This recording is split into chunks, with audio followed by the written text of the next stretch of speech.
Not every great film wins at the box office. And that truth is uncomfortable, especially in an industry that measures success almost entirely in numbers. We are taught to believe that if a movie is good, people will show up.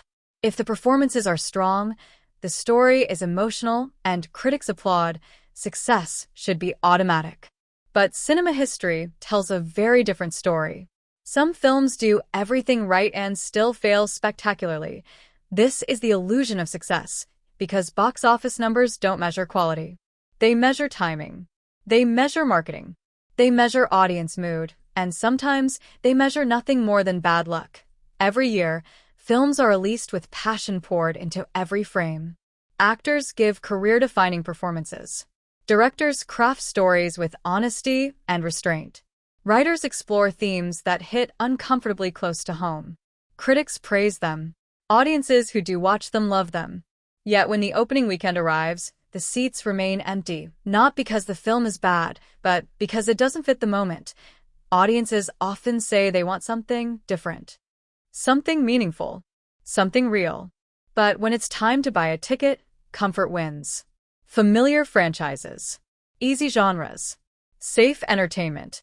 Movies that challenge emotions or expectations often struggle to convince people to leave their homes. And when a film doesn't explode on opening weekend, perception turns against it instantly. Studios panic. Screens are reduced. Marketing budgets vanish. Headlines label it a flop. A narrative forms almost overnight. This movie failed. And once that label sticks, it's nearly impossible to shake. What's rarely discussed is how many great films never even get a fair chance. Long runtimes reduce daily screenings. Serious themes scare casual viewers. Genres get misunderstood. Trailers sell the wrong story. Release dates pit intimate dramas against blockbuster giants.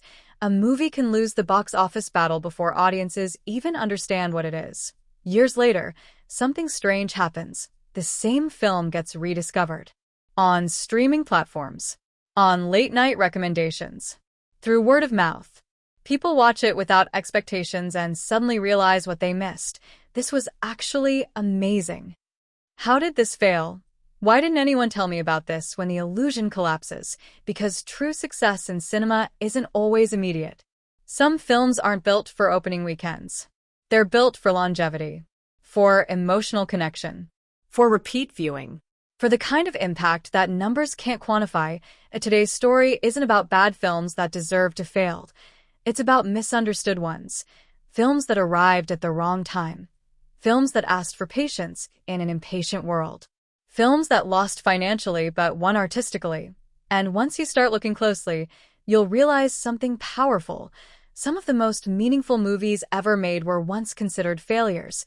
This is where their story begins. Audiences often say they want meaningful cinema. They want stories with depth, characters that feel real, films that say something important.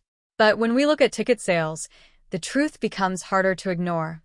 Quality alone has never guaranteed success. In theory, a great movie should sell itself. In reality, movies don't exist in a vacuum. They compete for attention, for time, and for emotional energy. And in that competition, timing, genre expectations, and marketing often matter more than artistic excellence. Timing is everything. Release a quiet, emotional drama during a season dominated by loud, explosive blockbusters, and it gets drowned out. Drop a serious film when audiences are exhausted, stressed, or simply looking for escapism, and it becomes an easy skip. Even the best stories can feel like too much effort at the wrong moment. Then there's genre. Genres come with promises. When audiences hear sports movie, they expect inspiration and victory. When they hear action, they expect spectacle. When they hear drama, many assume heaviness, sadness, or slow pacing. If a film bends or blends these expectations, confusion sets in. A movie that's too emotional for sports fans, too violent for drama lovers, and too quiet for action audiences can lose all of them at once. Marketing is supposed to solve this problem. But when marketing fails, it can actually make things worse. Trailers often simplify complex films into something easily sellable. Emotional depth is replaced with generic lines. Nuance is cut for speed. A deeply personal story gets advertised like a crowd-pleasing blockbuster, or a brutal drama is sold as inspirational entertainment. Audiences walk in expecting one movie and get another. That mismatch leads to disappointment, even when the film itself is excellent. Word of mouth suffers. The opening weekend drops. The industry reacts fast and harshly, because in modern cinema, the opening weekend is treated like a verdict. If a film doesn't perform immediately, it's labeled a failure. Screens are pulled. Showtimes shrink. The opportunity for discovery disappears almost instantly. A movie can be critically admired and emotionally powerful and still be removed from theaters before it ever finds its audience. What makes this especially tragic is that many of these films were never designed for mass appeal. They were designed for connection, for resonance, for viewers willing to sit with discomfort, silence, or emotional complexity. But the market doesn't reward patience. Streaming has changed how we discover movies, but box office culture hasn't changed how we judge them. Financial numbers are still treated as the ultimate truth, even though they rarely tell the whole story. When quality clashes with timing, genre confusion, and poor positioning, brilliance doesn't just struggle, it collapses. Not because it deserved to fail, but because the system wasn't built to protect it. And the most painful part, many of these films would thrive if released just a few years earlier or later. Quality matters. But in the world of box office cinema, it is often not enough. In 2011, a film quietly arrived that had everything going for it, at least on paper. Strong performances, a respected director, a powerful emotional core, and a sports backdrop that promised intensity and spectacle. That film was Warrior, starring Tom Hardy and Joel Edgerton. Warrior wasn't just an MMA movie. It was a family drama disguised as a fight film. At its center were two estranged brothers, broken by their past and shaped by the same trauma, forced onto a collision course inside a cage. Tom Hardy played Tommy Conlon, a haunted former Marine carrying anger, silence, and unresolved pain. His performance was physically intimidating yet emotionally restrained. Hardy barely needed dialogue. His presence alone communicated rage, guilt, and grief. Joel Edgerton portrayed Brendan Conlon, a high school teacher and former fighter trying to provide for his family. Unlike Tommy's explosive intensity, Brendan's struggle was grounded, desperate, and painfully relatable. He wasn't fighting for glory. He was fighting to survive. Between them stood their father, Paddy Conlon, played with devastating honesty by Nick Nolte. A recovering alcoholic trying to repair relationships he had already destroyed, Paddy became the emotional spine of the film. His performance earned widespread acclaim, with many calling it one of the most heartbreaking portrayals of addiction ever put on screen. Director Gavin O'Connor approached Warrior with sincerity rather than spectacle. The fights were brutal, realistic, and deliberately unglamorous. Every punch landed with weight. Every round told a story. Unlike stylized sports films, Warrior treated combat as consequence, not celebration. Critics took notice. Reviews praised the film's emotional depth, calling it surprisingly tender and far more human than expected.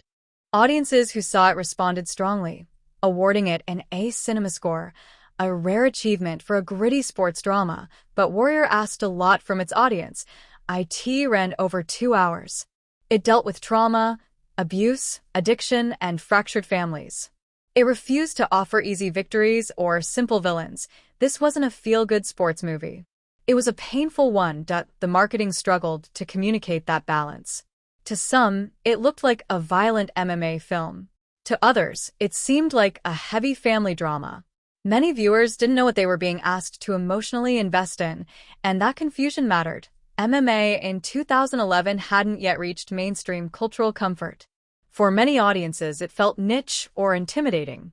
Combined with the film's serious tone, Warrior became a hard sell. Despite its undeniable quality, those who watched it remembered it. They remembered the final fight, not for the punches, but for the silence.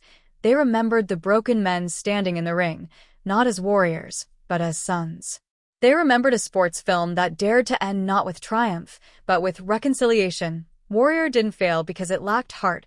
It failed because it demanded it, and for many in 2011, that demand was too heavy to answer. until much later.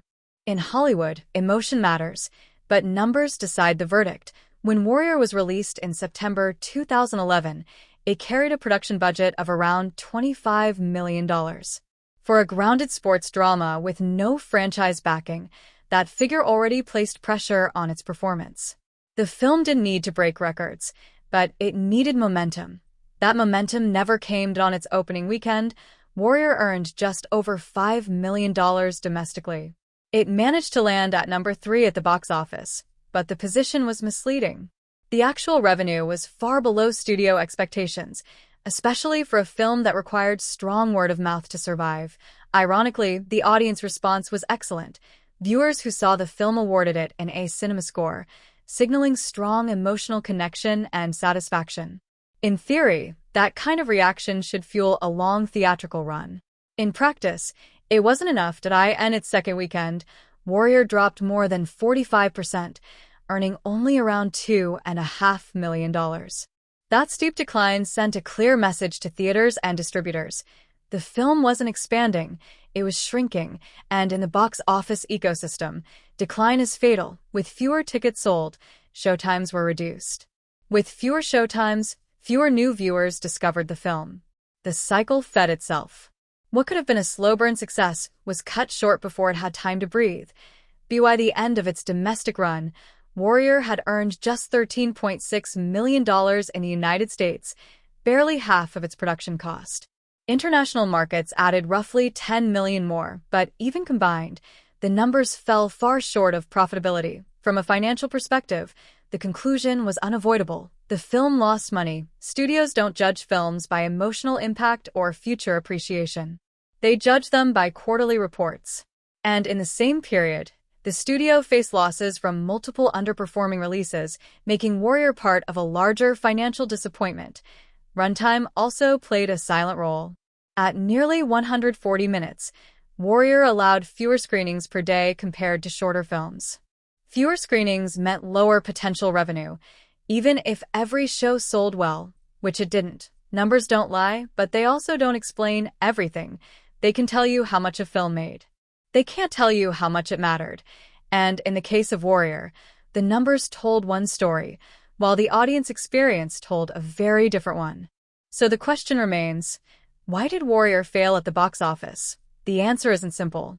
It wasn't one mistake, but a combination of factors that slowly worked against the film. First, the runtime, nearly 2 hours and 20 minutes.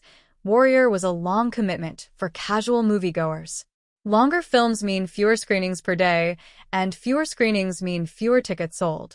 For a movie that already depended on word of mouth, this limitation quietly reduced its earning potential from day one. Then there was M.M.A.D. and 2011, mixed martial arts hadn't yet become fully mainstream cinema entertainment. While the sport had a growing fan base, it still carried a niche image. For many viewers, MMA felt too violent, too unfamiliar, or simply unappealing. That perception alone likely kept some audiences away. Regardless of the film's emotional depth, marketing made the problem worse. Trailers struggled to clearly define what Warrior actually was. Was it a sports movie? A family drama? A redemption story? An action film? The marketing tried to sell all of it at once, and in doing so, confused potential audiences. Sports fans may have expected nonstop fights and adrenaline. Instead, they were faced with long emotional conversations and family trauma. Drama audiences may have expected an intimate character study, only to be turned off by the cage-fighting imagery. When a movie doesn't clearly communicate its identity, audiences hesitate, and hesitation is deadly at the box office. Another issue was expectations. Films like Rocky had conditioned viewers to expect inspiration, triumph, and victory. Warrior refused to follow that formula. It was darker, heavier, and more emotionally demanding. There were no easy wins, only consequences. Ultimately, audiences didn't reject Warrior because it was bad. They rejected it because they didn't know what they were walking into. And when people don't understand a film before buying a ticket, they often choose not to buy one at all. When Warrior left theaters in 2011, it did so quietly. No victory laps. No redemption headlines. Just another film filed away under commercial disappointments. For Hollywood, the verdict was simple. It didn't connect. But what the industry failed to see was that Warrior wasn't meant to be consumed in a crowded theater on opening weekend. It needed time. It needed space. And most of all, it needed the right audience. Years later, Warrior found new life on streaming platforms, DVDs, late-night television replays, and recommendation lists passed from one viewer to another. Free from ticket prices, release date pressure, and misleading marketing, audiences discovered the film on their own terms. No expectations of a loud MMA blockbuster. No need for spectacle. Just a quiet click of play. And this time it worked. Viewers weren't looking for an MMA movie. They were looking for a story. And Warrior delivered one rooted in pain, restraint, and emotional honesty. The fights, once marketed as the film's main attraction, became something deeper. They were no longer about winning or losing. They became metaphors for unresolved anger, for buried trauma, for words that were never spoken. Each punch carried years of silence. Each round echoed with regret. At home, in intimate settings, audiences could absorb the film's emotional weight without distraction. The raw performances, Tom Hardy's controlled fury, Joel Edgerton's quiet desperation, and Nick Nolte's devastating portrayal of a father seeking forgiveness, finally had room to breathe. Scenes that may have felt too heavy for a multiplex now felt deeply personal. The film's themes resonated in a way they never had before. Masculinity portrayed not as dominance, but as struggle. Vulnerability shown not through speeches, but through clenched jaws and trembling hands. Fathers who fail their children and spend a lifetime trying to undo the damage. Brothers shaped by the same trauma, yet broken in completely different ways. Warrior spoke to men who didn't know how to talk about pain, only how to endure it. Online discussions slowly began to grow. Forum threads, Reddit posts, YouTube video essays. Comment sections filled with phrases like underrated, masterpiece, and this movie destroyed me. Word of mouth spread, not through billboards, but through personal recommendations. People didn't just suggest Warrior. They defended it. Passionately. Its reputation transformed. What was once labeled a box office flop became known as one of the most emotionally powerful sports dramas ever made. A film that understood that fighting isn't about violence, it's about survival, about identity, about forgiveness. Time did what opening weekend couldn't. It allowed Warrior to be understood. What theaters rejected, time redeemed. Proving that not every great film is meant to be a hit. Some stories are too quiet, too honest, too human to succeed loudly. They don't explode into culture. They linger. They wait. And when they're finally discovered, they don't entertain you. They stay with you. Because some films aren't meant to be celebrated immediately. They're meant to be found by the people who need them most. The story of Warrior isn't unique. Cinema history is filled with films that arrive to praise, but not profit. Again and again, Hollywood has watched thoughtful, well-crafted movies stumble at the box office, only to be celebrated years later. Not because they changed, but because audiences did. Timing, expectation, and cultural mood often decide a film's fate more than its quality ever could. One perfect example is That Thing You Do. Released in 1996, Tom Hanks' directorial debut was a warm, infectious celebration of music, ambition, and fleeting fame. It featured memorable performances, irresistible charm, and a soundtrack that refused to leave your head.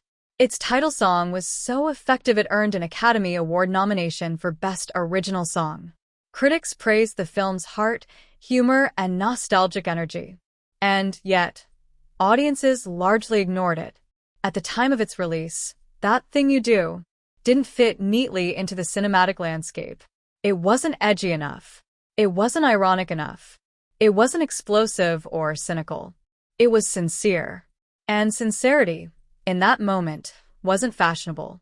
The film wasn't rejected for lacking quality. It was overlooked because it didn't align with what audiences thought they wanted. Sound familiar? Like Warrior, it arrived with a marketing challenge. Was it a comedy? A musical? A period piece? The film's gentle tone confused expectations. People didn't know how to categorize it, so many simply passed it by. Opening weekends came and went. Box office numbers disappointed, and Hollywood quietly moved on. But time didn't. Years later, That Thing You Do found its audience.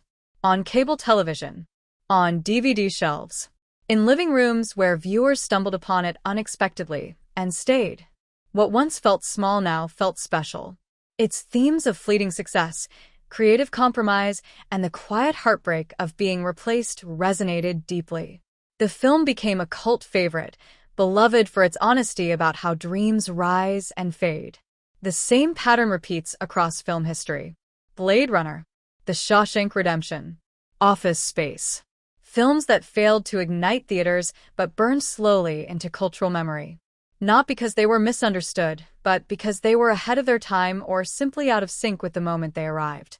Audiences often don't reject good films. They postpone them. These movies ask for patience, for reflection, for emotional engagement rather than instant gratification. And theaters, driven by urgency and spectacle, aren't always the best place for that kind of connection. Warrior belongs to this lineage. It wasn't too slow. It wasn't too dark. It wasn't too emotional.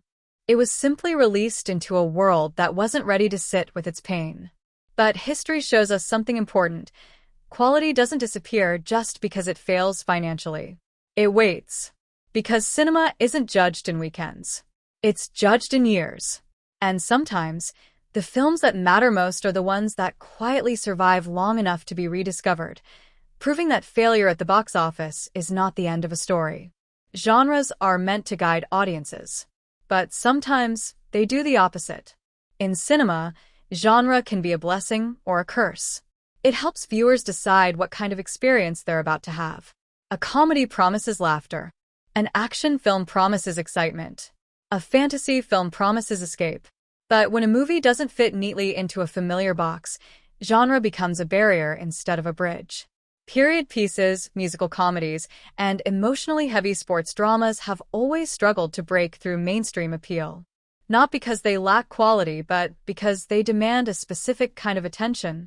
They ask audiences to slow down, To feel. to engage with tone and emotion rather than spectacle. And when public taste shifts toward escapism, these films are often the first to be left behind. At certain moments in cinematic history, audiences crave excess. Bigger explosions, faster pacing, clear heroes and villains. Films that offer relief from reality instead of reflection on it. In those moments, quieter or more nostalgic stories feel out of step. They don't shout. They don't promise instant thrills.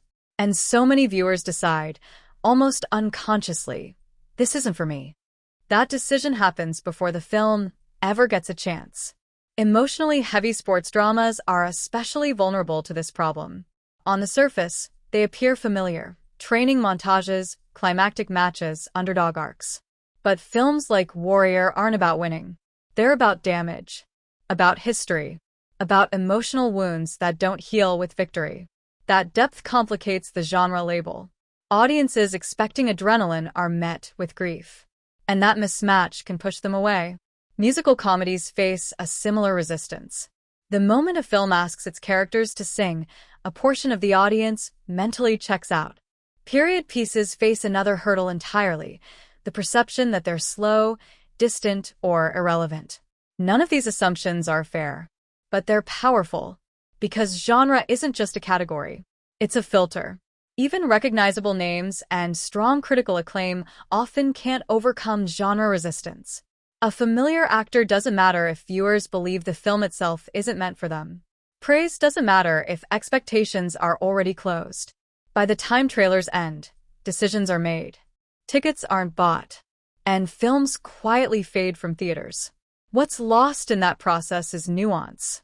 Many of these films operate in the space between genres. They use familiar frameworks to tell unfamiliar stories. They look accessible but feel challenging. And challenge, especially emotional challenge, is harder to market than spectacle. The irony is that these same genres often thrive later, when urgency disappears, when no one is asking whether a film is worth the ticket price. At home, Genre labels soften. Viewers take risks. They click on something they once avoided. And suddenly, the very qualities that hurt these films in theaters become their greatest strengths. The slowness feels intentional. The emotional weight feels honest. The nostalgia feels earned. The genre didn't change. The context did. And that's the real problem with genre in cinema. It doesn't measure quality. It measures comfort. It tells audiences what to expect and what to avoid. But some of the most powerful films are the ones that ask us to step outside that comfort. Films that don't fit easily into boxes. Films that wait patiently for the moment when audiences are finally willing to meet them where they are. Because genre may decide who shows up on opening weekend, but it doesn't decide what endures. Box office numbers measure money, not meaning. They capture opening weekends, not lasting impact. Spreadsheets and headlines can tell us how many tickets were sold, but they can't measure what a film leaves behind. They can't quantify how long a story lingers in someone's mind, or how deeply it reshapes the way they see themselves or others. In the film industry, success is often defined by speed. How fast did it earn? How big was the debut? How quickly did it dominate conversation? But legacy doesn't work on that timeline. Legacy is slow. It builds quietly over years, sometimes decades, through rewatches and rediscovery. Many films now considered classics were once labeled failures, dismissed as underperformers, written off as miscalculations. At the time, they were judged by numbers alone, and numbers rarely tell the full story. What those films lacked in immediate profit, they made up for in endurance. Their real success came later. It arrived through late-night viewings, streaming algorithms, and word-of-mouth recommendations that began with, "You have to see this." It grew in online discussions, video essays, and debates about meaning and theme. It lived in the emotional connections audiences formed, connections that didn't fade once the credits rolled. These films didn't dominate their moment. They outlasted it.